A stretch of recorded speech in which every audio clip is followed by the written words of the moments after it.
that gonna fit everyone? Yeah, easily. 12 customers total. How do they turn a profit? $12.50 a head, that's how.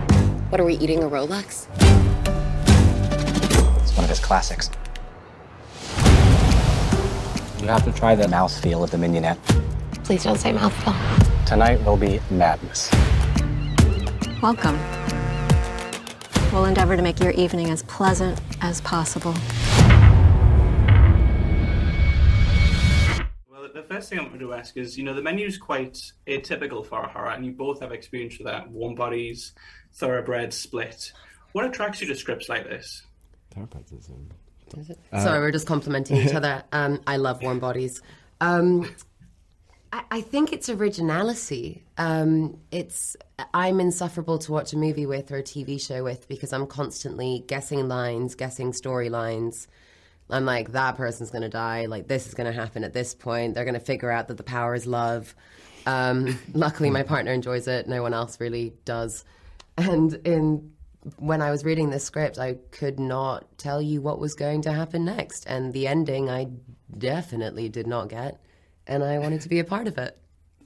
The other thing I wanted to ask was about the characters in particular, because a lot of the characters, obviously, it's kind of a horror movie, are scared. But Margot and Tyler kind of play against that. Tyler really relishes everything that's going on. And Margot is a lot more steely and determined. She drives a lot of the film forward.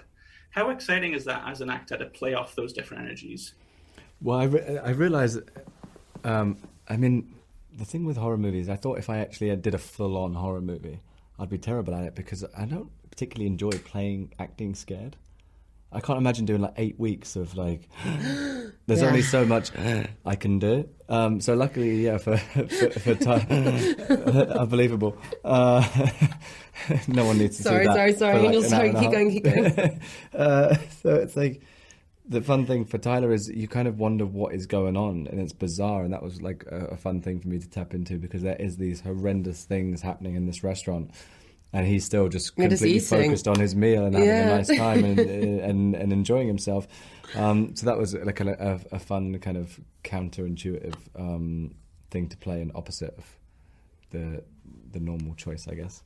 I loved the fact that Margot's deeply comfortable in her own skin, and she sort of won't be told that she's wrong. She's the only person that's really not trying to impress anybody there. She's only trying to provide an experience. And it was fun because a lot of the time, the hardest thing was trying to keep a straight face because that was my job. It was to keep a straight face whilst Nick was, stuffing his face with food and saying ridiculous things. So that was the hardship on this movie for me. Sure. I actually probably have time for just one more question. So this is something that I've been quite curious about because I don't know if you're aware of this, Anya, but your fandom is always very excited when you dye your hair for a role. It's something they follow really closely. I didn't. If you were aware of it and kind of what you made of that. Yeah, people are always very excited when you change your colour for different roles. It's something they take very seriously. Oh, well, thank you, because that's part of my favorite thing about my job. I very early on realized that characters were real for me, and I just don't have any interest in playing myself, really. So the first thing that kind of comes together is, what does this person, what is their face when they're alone, and then what do they look like? So I love getting to look as different as possible in every single film. The one thing I would really like to have for myself, though, is at some point I want to dye all of this red and just rock that for a little bit. Yeah. And then probably shave it off or something like that. Who knows? I think fans will be very excited about that. But thank you. I think that is all of my time. So thank you very much. Best of luck.